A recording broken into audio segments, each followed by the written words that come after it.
to approach and explore any particular forms of meditation that might resonate for you, and know that you can access the full potential of it in terms of supporting your mental health, regardless of how you practice it. I also will be using the word mindfulness a lot, and sometimes accidentally interchanging the two words. When I'm speaking about mindfulness, I'm speaking about a practice that is carried off the meditation cushion into day-to-day life. So a sort of waking or walking form of meditation practice. To draw a bit of a finer point on it, I'll borrow the definition of mindfulness from Dr. Jon Kabat-Zinn, who some of you might be familiar with. He's sort of known as the father of Western mindfulness. He introduced it and popularized it in our culture.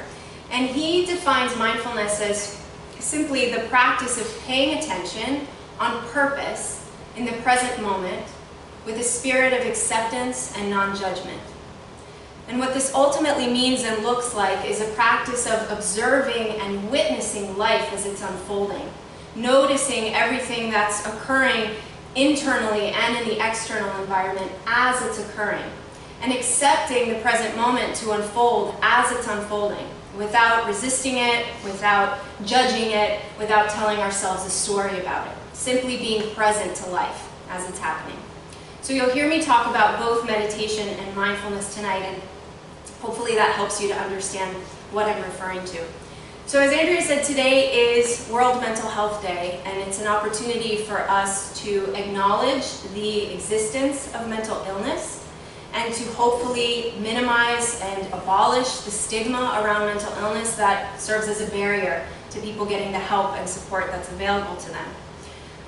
I don't want to talk about mental health as just the absence of mental illness, because it's so much broader than that and so much richer than that. And in fact, it's such a broad concept that we could easily get lost in it. So what I've decided to do is sort of condense mental health into 5 spheres, or 5 aspects of mental health. And I'd like to go through each one of those one by one to illustrate how meditation and mindfulness can support us in bolstering and improving our mental health in each one of these key areas. So probably unsurprisingly, well, and I want to say this before I jump into the first aspect of mental health. If I were to show you a list of all of the benefits of meditation and mindfulness when it comes to mental health, you would think that somebody had invented like the panacea for mental illness. You would think there was some magic pill out there that if you took it would maximize your mental health. And in fact, these practices do maximize your mental health, and they have been backed up by research, by scientific study, and shown to offer tremendous benefits. The list is very long, but for our purposes I'll outline a few of them. Meditation and mindfulness, and I'm combining them here for our purposes, have been shown to reduce anxiety, reduce depression, decrease stress, increase attention, increase concentration, improve processing speed, raise IQ, believe it or not, improve and increase empathy, decrease ratings of physical pain, decrease feelings of distress, and improve and increase an overall sense of well-being. So if those aren't compelling enough reasons to want to incorporate some of this in your life, I will keep looking for other ways, because I really want you to incorporate this in your life. So as I said before, perhaps unsurprisingly, the first aspect of mental health that is most important and perhaps most supported by meditation and mindfulness is your thoughts, and more specifically, your relationship to your thoughts. So we are, of course, thinking beings, and much of our experience in life happens in the domain of thought. Of course, our capacity to think is responsible for many of the wonderful things that humans do, and also many of the terrible things that humans do. And there are 2 functions of the mind when it comes to thinking that can be particularly tricky, and can also be particularly profound and potent when utilized effectively. So the first of these is what I call the time travel function of the mind. So at any given time, you have a remarkable time travel machine between your ears. And at any given time, you can travel into the near or distant past, or into the near or distant future, and kick up all sorts of emotions as you go along. So while someone might be watching you and think you're driving your kids to soccer practice or washing your hair or something, you will actually be thinking about that stupid thing you said in the meeting earlier, or what you're going to have for dinner, or agonizing over whether you're going to have enough money when you retire, and on and on and on, right? So life is unfolding in the here and now. Life is happening. Your five senses are awake to what's happening, and your mind is anywhere but here, right? Raise your hand if you can relate to this. Yeah, so we're incredible time travelers, and our thoughts, if we aren't guarding them and watching them and observing them, are going to take us here, there, and everywhere. And meanwhile, again, life is unfolding and we're missing it. And what a sad thing that is, right? So in meditation practice, much of what unfolds is a process of sitting with the intention to sit, with the intention to breathe and be present and be in the moment and be connected, attuned to the sound bowls or your meditation instructor's voice or the sensations of your body. And inevitably, the wiring of your brain is going to say, ha, that's funny, and is going to take you into that time travel machine and pull you quickly away from your practice, pull you quickly away from that present moment. And in meditation practice, what we do is we notice. We notice that we've time traveled, we notice that we've fallen away, and we come back. And then we go back into the future and our thoughts start carrying us away, and we come back. And then we drift with our thoughts into the past, and then we come back. And that coming back and coming back and coming back that we do in meditation is flexing an important mental muscle, the mental muscle of your attention. Each time you do that coming back in meditation, it's like doing a push-up or a bicep curl in the gym. It's a conditioning of that muscle that when you utilize it off the cushion and in your daily life can transform very significantly your relationship to your thoughts. So that when you notice that your thoughts want to take you away, you're able to catch it and without beating yourself up or judging yourself, come back to your life. Because this moment is your life. Life is happening here and now. And this moment is a lot less scary than the past and the future where your thoughts want to take you. So that muscle of attention that gets flexed and conditioned in meditation can have some pretty profound benefits when it comes to approaching that time travel function of your mind. The second thing our minds are really good at when it comes to our thoughts is they're really good at storytelling. They're really good at making meaning and making interpretations and telling ourselves stories about what's happening. So even if we get really good through our meditation practice at being in the present moment, we're usually telling ourselves a story about the present moment and getting caught up in that running narrative, that inner chitter-chatter about whatever is happening. And the truth is that that inner chitter-chatter, that internal, ongoing, never-ending, ceaseless stream of conversation that's happening inside of our minds has a lot to do with our suffering. Life is ultimately pretty much neutral. It's just a series of things that happens. Our thoughts, however, about life, our interpretations of life, the meaning that we make of life, can cause us an incredible amount of distress, especially when we make it mean something about ourselves. So for example, if I have a conversation with a colleague, let's say, I'm simply having an exchange of words with this person. My storytelling function of the mind would have me perhaps walk away from that conversation, and if I'm so inclined, say, God, I really screwed that up. And I always screw up conversations with my colleagues, and they must think I'm a fool. And pretty soon, someone's going to figure me out, and I'm going to lose my job, and no one is ever going to hire me again, and I'm going to wind up homeless under a bridge. Right? In like 2 seconds flat, you go from having a conversation with a colleague to destitute and homeless and hopeless, right? And you laugh, and you also know what this is like, how quickly that storytelling function of the mind can pull you into these deep, dark places. And so once again, this ability to notice what's going on inside of your experience, to notice your thoughts as they're arising, and to be able to, as soon as you notice, bring yourself back to the experience, can be remarkably effective and useful. Because a conversation with a colleague is pretty manageable. Being under a bridge without any resources or recourse is pretty unmanageable and pretty terrifying. Right? The more we practice meditation, the more we flex that muscle of our attention, the more experience we have of being in that position of the observer, of the witnesser, of our internal experience and of our lives, the more we come to realize that we are not our thoughts. Our thoughts are just thoughts. And at a scientific level, our thoughts are literally just electrical impulses that are happening in our brain that carry data in the form of words. And because they're in the form of words, we tend to get really compelled by them. But if we can watch them, if we can notice that we're having the thoughts, and perhaps watch it with a sort of sense of humor, instead of attaching to our thoughts, or identifying with our thoughts, or making our thoughts mean something about ourselves or the world, seeing them as some version of truth, then we can incredibly transform our mental health. The second function of mental health, the second domain of mental health that I want to talk about is emotions. And again, the relationship that we develop with our emotions.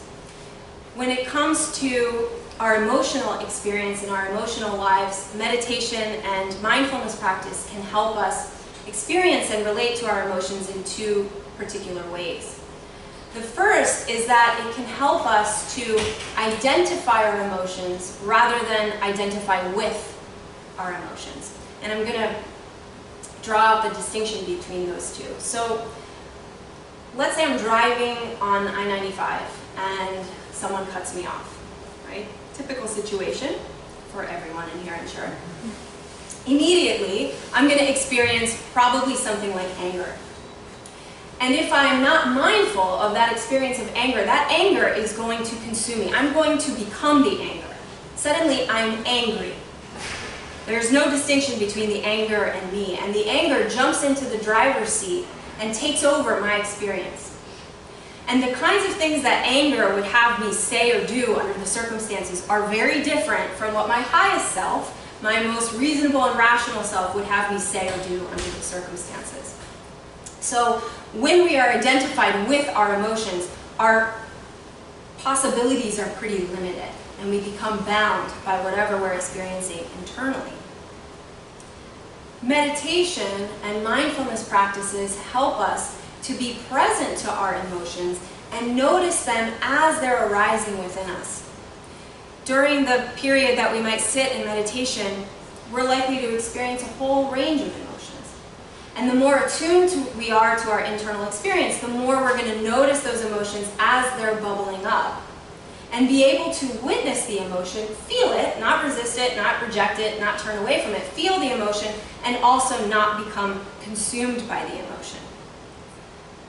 Research has shown that individuals who are able to identify their emotions, so to notice what they're feeling when they're feeling it, and to be able to make distinctions between one emotion and the other. So knowing the difference between longing and sadness, or frustration and anger.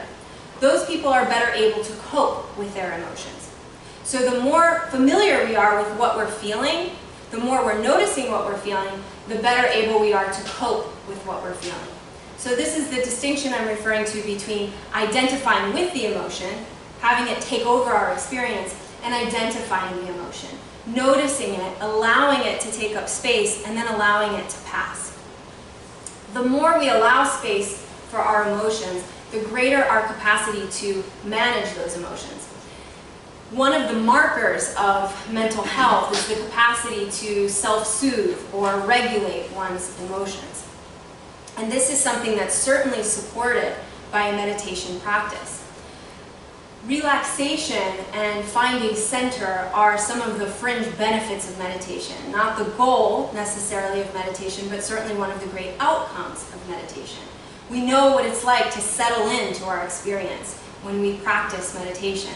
We know what it's like to feel all sorts of emotions and to be able to sit in those emotions and experience everything that's coming up without becoming overwhelmed, without becoming thrown off.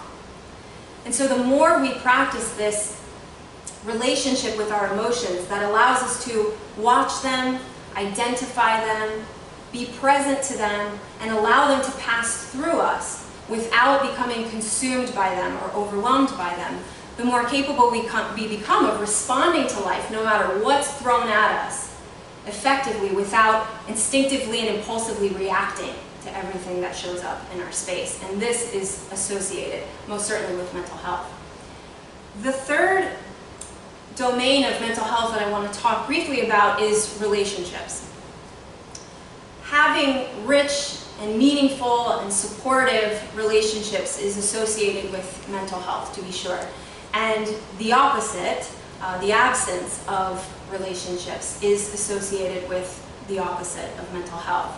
Certainly there's a lot of research out there to show and support pretty strongly that individuals who lack relationships tend to experience loneliness, which is associated with depression and other negative mental health and physical health outcomes. Working on meditation and mindfulness practice and systematically and deliberately attuning to our experience also supports our capacity to tune in to other people in our environment and to be present to other people, to experience and cultivate a sense of connection with the individuals that we interface with in our lives.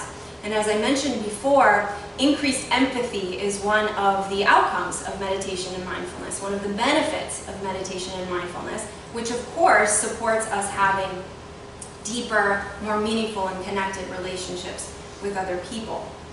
It's probably not a surprise to you, and I most certainly know this to be true as a therapist, that healthy relationships are founded on and grounded in healthy communication and boundaries.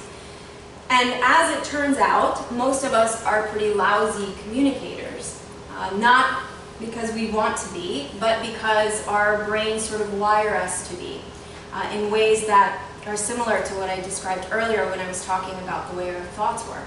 So we might be having a really meaningful and important conversation with someone we love, and while they're expressing themselves, we're in our heads assessing and judging and evaluating and assessing their intentions and trying to figure out where they're coming from and launching our counter-argument. And missing an opportunity for connection, and missing an opportunity to be present to the other person, missing an opportunity to enrich the bond between and enhance that connection. So the more we practice this attunement that happens in our internal space as well as in the between, in our environment and our connection to other people, the more enriched and enhanced our relationships will be. And the more those relationships are supported by our practice, the more our mental health will expand as a function of that. And of course theirs as well, because they'll feel supported and loved and connected and listened to and cared about by your efforts. The fourth element of mental health that I wanted to talk about with you tonight, and I'll do briefly because I realize we're coming up on time, is physical health. So physical health and mental health are very much interrelated, such that the healthier we are mentally, the healthier we're going to be physically, or at least the more capable we are of being physically healthy. And the reverse is also true. So these two forms of personal health have an intertwined relationship with one another. And practices like meditation and mindfulness help us to support our physical health in addition to supporting our mental health, and all of it serves to support itself and to increase our overall wellness. One of the remarkable things that happens in meditation is we experience a pretty profound sense of mind-body connection and come into direct contact with the fact that our minds and our bodies are connected. We tend to implicitly sort of treat these things as separate, the mind and the body, and we do it to our detriment. So in meditation practice and through mindfulness practice, we bridge that connection. Often we use the bridge of our breath to connect our mind with our body.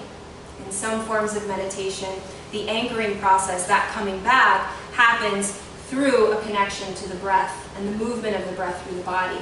Other forms of meditation will have us tune into our five senses, and others might have us scan our bodies with our mind's eye, attending to each particular part of the body, one part at a time. And the more connected we become to our body, the more our mind and our body integrate with one another, and we experience that connection in real time through our practices, the more responsive we become to our bodies. So we become more mindful of the foods we eat. We become more mindful of what we put in our bodies and on our bodies. We become more intuitive about the way that we exercise. We notice our body's cues. We know when it's time to rest and when it's time to be active. And we honor our bodies enough because we experience that sense of connectedness with our bodies, to be able to respond in ways that support our physical health and in ways that support our mental health. Honoring ourselves and honoring our bodies is one of the most profound and significant ways that we can expand our mental health and take care of ourselves. And this is most certainly supported through practices like meditation and mindfulness. The last domain of mental health that I want to address here tonight is what I'll refer to as self-esteem, integrity, and purpose. I'm going to lump those three together for the purposes of our conversation. It's no secret that people who feel good about themselves, who feel that they are living in integrity, that their lives mirror their values, that they have a sense of purpose, they feel fulfilled about what they're doing in their daily lives, tend to, on the whole, be healthier when it comes to their mental and emotional experience. This is a foundational element of mental health, and of course the absence of these things can be associated with, again, the inverse of mental health. The more we observe our experience through meditation and mindfulness practices, that process that I've been talking about up to this point of witnessing what's unfolding inside of us, witnessing what's happening around us, the more familiar we become with who we are, what we value, and what we're about. These things that I've mentioned here, the self-esteem, the integrity, the sense of purpose, are all supported by ultimately knowing what we want. And that question, what do you want, is one that most people, when they're asked, have absolutely no earthly idea how to answer. They don't know. Most of us don't know because we're not practiced in going inside and asking the question and waiting for the answers to bubble up.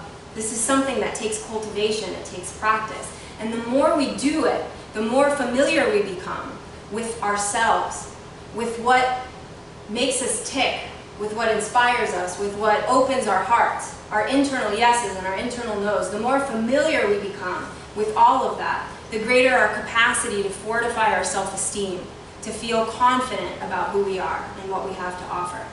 The more familiar also we become with what we value and what mark we want to leave on the world, what we want to do with our time here, what we have to offer, what kind of a contribution we can be to the world. And the more we begin to get familiar with these things, with who we are, with what we want, with what we value, the more we can begin to deliberately and intentionally create a life that's in alignment with that. And when our lives start to look like our internal experience and our values, we experience profound fulfillment from that. And if you live in this space, you know what I'm talking about. And if you don't live in this space, you also know what I'm talking about. This has a lot to do with how mentally healthy we experience ourselves to be. And the more we practice this stuff, the more clear our sense of purpose becomes. The more we incorporate these practices, the more our relationship with our thoughts transforms, the more our relationship with our emotions transforms, the deeper and more meaningful our relationships with other people become, the more vitality we experience in our physical lives and our physical bodies, and the closer we become to living a life on purpose, a life of integrity, and a life that matters, being a contribution to the world around us and receiving the kind of feedback that comes with being that person in the world, which also fortifies our mental health. So I'll leave it there and open the space for questions and answers, and for me to breathe and have a sip of tea. So anything resonate? Any questions about what I've shared, or questions maybe that pertain to these two things? Yeah. I think one of my biggest challenges with whenever I attempt to meditate, and I've had mixed experiences, but it's the persistence that's required and the patience to get to a place where you, I guess, really feel like you're gaining benefits from it. What are your thoughts on that, and I guess how long it sort of takes to start understanding the relationship between calming the mind and what comes up from that? Yeah. So I'm going to answer, and then I also want to offer anybody really, and Sujal, and I had already talked about it. I'd love for Sujal also to respond, as he's an instructor and an avid meditator as well. First, I want to say the only way to mess up meditation is to not do it. So it's really easy. I think that a lot of us think when we sit down to meditate, we're supposed to like go into this blissful, quiet state, and our thoughts are supposed to get quiet, and everything's supposed to cooperate with the fact that we sat down to meditate. And then what happens is our brains do what our brains do. And a lot of us think like, oh, I'm not cut out for this, or I'm not good at it, or it's going to take me too long, or it's too hard, and then we don't go back to it because it can feel defeating.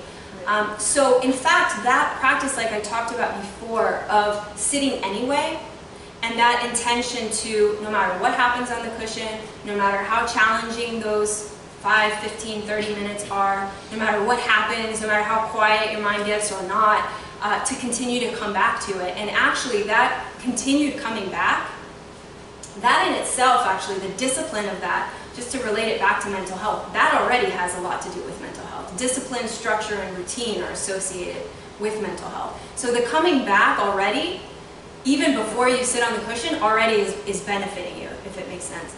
And that noticing that, okay, my mind's active now, and coming back to whatever you choose to anchor yourself.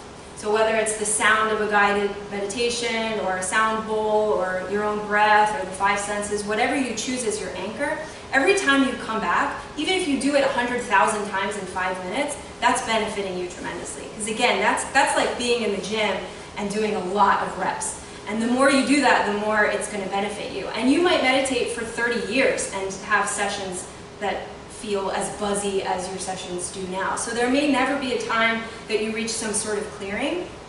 Perhaps there will be, but the beauty is there doesn't have to be. So you can release that sort of attachment to outcome and allow yourself to be for the purpose of being.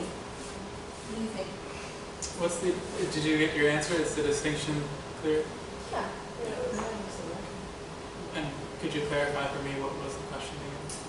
Just the relationship between, well, not only the persistence required, but also the relationship between, sort of asking a question and waiting for those answers to come, which I think, from things I've read has a lot to do with sort of calming the conscious mind and letting the subconscious, do whatever it does, but...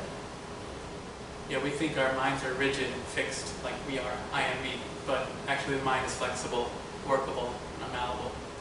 So it's just a question of habit, practice, and the mind becomes more bendable. Can I add? I'd like to add to that as well. Hi, I'm a yoga instructor, and I think, Denise, what you mentioned about the mind-body connection is so important. And I think that what helps me, I'm a very active person, I need to expend a certain amount of energy per day. It's so much easier for me to meditate after I've done something, whether that's yoga, riding a bike, or something. I've gotten something out, and now I can come and sit down. So I just wanted to mention that. Great. Yeah. I also wanted to go off of that. I'm in med school, and so I've been meditating since I started med school. Yay, good. Yeah. And maybe it's just an expectation that I have in my mind that it's like, okay, one day I won't be anxious for my exams, or like one day I won't be stressed out, And I guess I can't really, since I started meditating like actually the first day of med school, I guess I don't really have anything to compare it to. But in my head, I'm like, okay, as I continue to meditate, like one day I'll get there where like I'm not stressed anymore at all, and like all of that will go away. But is that just an expectation that may be unrealistic or realistic, I guess? I mean, I guess that could happen. Are you sure you don't want to be stressed anymore about your med school exams? No, that's a good question. Maybe that's like a choice that maybe I'm choosing that. Well, and maybe it's serving you, right? So maybe that, there's in psychology, there's a model called the Yerkes-Dodson model of stress. And what it basically shows is there's like a sweet spot of stress that if we can hang out in that space actually increases our performance. Because if we're not stressed enough, like if you were in that like brainwave state of meditation before a test, you probably would be really underprepared to take that test, and you might not perform as well as you'd like to. And then of course, if you're like completely consumed and riddled with anxiety and stress, then you also might not be able to perform too well. So it sounds like just your intention to be able to approach this in a different sort of way is probably already supporting you. But I don't want to make light of the fact that I'm sure it's really, really uncomfortable for you to be in that state before you take the test. Just so I'm clear, and I do want Sujal also to have an opportunity to address that, is it that you'd like to experience something different when you're meditating, or you'd like to be able to have your meditation benefit you when you need it? The latter. Okay. So one of the things that I would encourage is really to practice your breathing in a way that can be part of your meditation and also doesn't have to be part of like a formal meditation.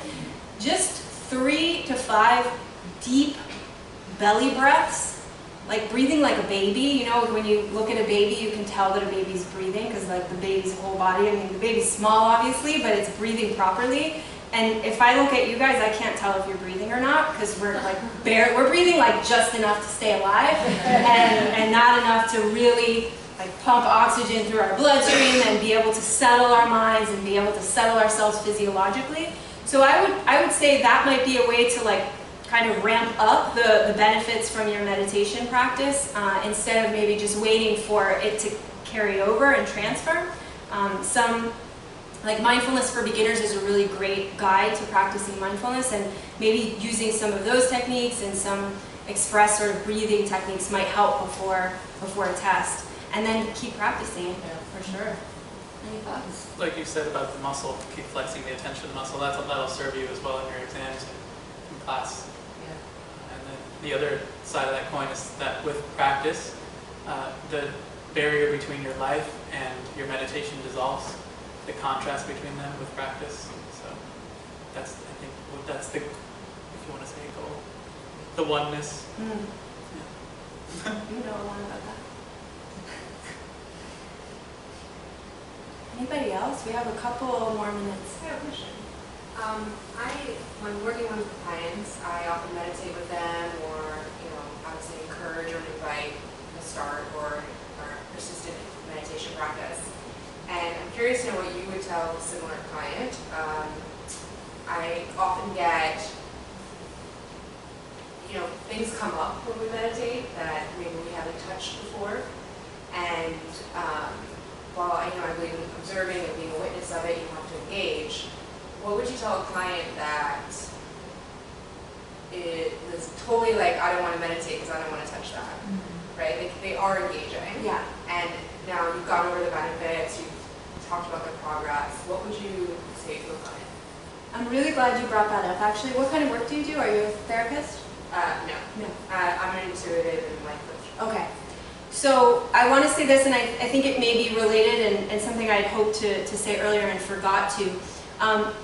Meditation can actually be contraindicated for certain kinds of individuals. So when it comes to, and this is an appropriate day to talk about this, when it comes to mental illness, certain untreated mental illnesses, the symptoms of them will make it very, very painful and could potentially be dangerous for a person if they're not being treated for those symptoms. So meditation is something that they don't have to exclude it from their lives or rule it out, most certainly, but serves as a really useful adjunct once the other stuff is being managed. So I would say honor that if it's coming up, and maybe if it's appropriate in the context of the work you do to have a conversation about what else might be supportive right now. Certainly if you feel like you're out of your depth. Yeah. Of course, powerful things can come up. They come up in meditation, they come up in yoga, they come up anytime we get quiet. And so, there's a reason. Sometimes that resistance that we have to going certain places is a good thing. It's for our survival and it's for our well-being. So breaking through that barrier can be really painful for people and terrifying for people and might not necessarily be appropriate or useful for them. So I would broach that conversation if there's something else that might support that person, and certainly honor that, honor the space they need, and if it's not the right time, then it's not the right time, and if there are other ways to wade through that in a way that's mindful, in a way that's at their pace, and in a way that's safe, then that might be something that can happen first before the meditation. That's what I'm doing. Awesome. I figured you would. Thank you. Yeah. I'm curious, I also went to grad school for mental health counseling.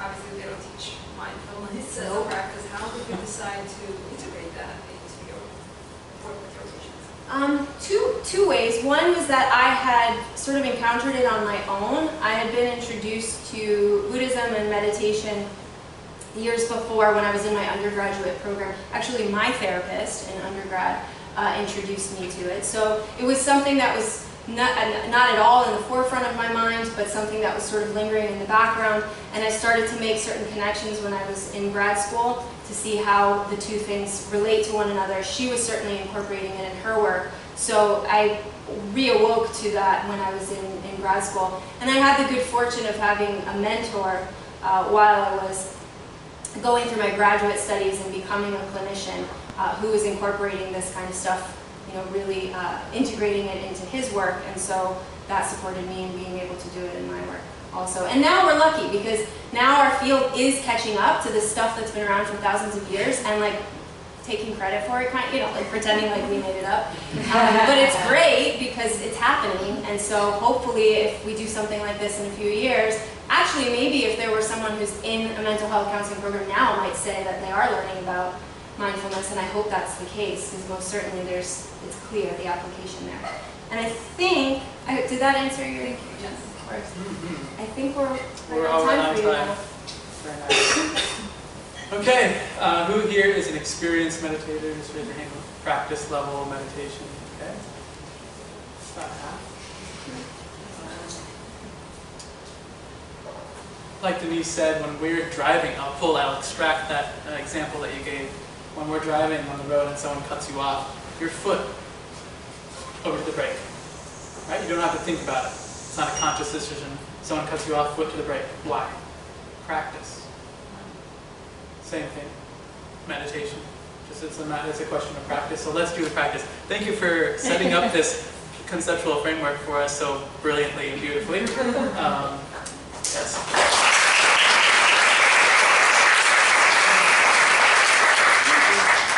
And now the practice is much more simple. So just you can go ahead and close your eyes. And to set up meditation briefly, sit with a straight spine as much as you can. So any comfortable position. You're not going to be able to explore the depths of the mind if the mind is focused on making the body comfortable. So we just try to make the body comfortable. And take your first